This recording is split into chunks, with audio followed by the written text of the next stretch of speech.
friends, good morning. Welcome back to my channel, The Giggle Girl.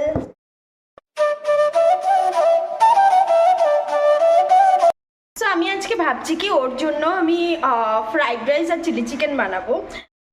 তো chilli চিকেনের রেসিপিটা তোমাদের সাথে আমি শেয়ার করব। একটা কাটোরিতে চিকেন নিয়েছি এবং ওটার মধ্যে একটা ডিম দিয়েছি, অ্যাড করলাম সল্ট, পেপার, দেন অ্যাড করলাম চাট মশলা, দেন একটু হানি ওটার মধ্যে অ্যাড করলাম, কারণ আমি সুগার একদমই প্রেফার করি না, তো আমি হানি ইউজ করি। দেন ওটার মধ্যে একটু সোয়া সস অ্যাড হলো নর্মাল টমেটো সস, দেন একটু কর্নফ্লাওয়ার, সব কিছু অ্যাড করে আমি পুরো মিশ্রণটাকে সুন্দর করে মেখে নিব। পাশাপাশি একটা ফ্রাইং প্যান গরম করতে দিয়েছি, ওটার মধ্যে কিছুটা তেল অ্যাড করে সুন্দর করে যেই মিশ্রণটা এখন বানালাম চিকেনের, সেটা সুন্দর করে দিয়ে দিব। চিকেনগুলোকে ফ্রাই করে একটা আলাদা পাত্রে তুলে রাখতে হবে। এরকমভাবে একদম স্লো আছে এটাকে শ্যালো ফ্রাই করতে লাগবে, একদমই হালকা শ্যালো ফ্রাই।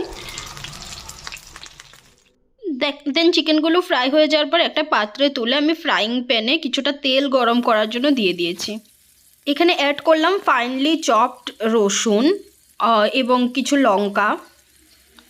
তো লঙ্কাটা তোমরা টেস্ট অনুযায়ী দিতে পারো, আমি বেশি লঙ্কা খাই না তো বেশি লঙ্কা দিইনি, এবং কিছু জিঞ্জার যেগুলো আধা থেতো করে নেওয়া হয়েছে। দেন অ্যাড অনিয়ন, ক্যাপসিকাম আর হালকা একটু টমেটো। দেন হালকা করে ঢাকনাটা দিয়ে দিলাম যাতে একটু বয়েল হয়।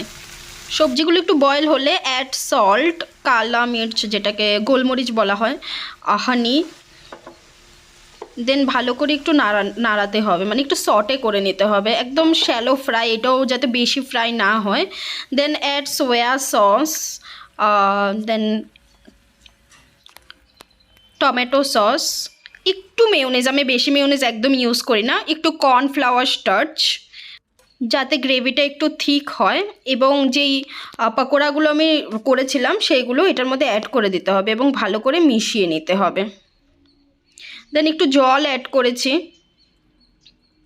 এবং লাস্টে একটু লেবু দিয়েছি। আর একদম নামানোর আগে একটু চাট মশলা দিয়ে দিবে।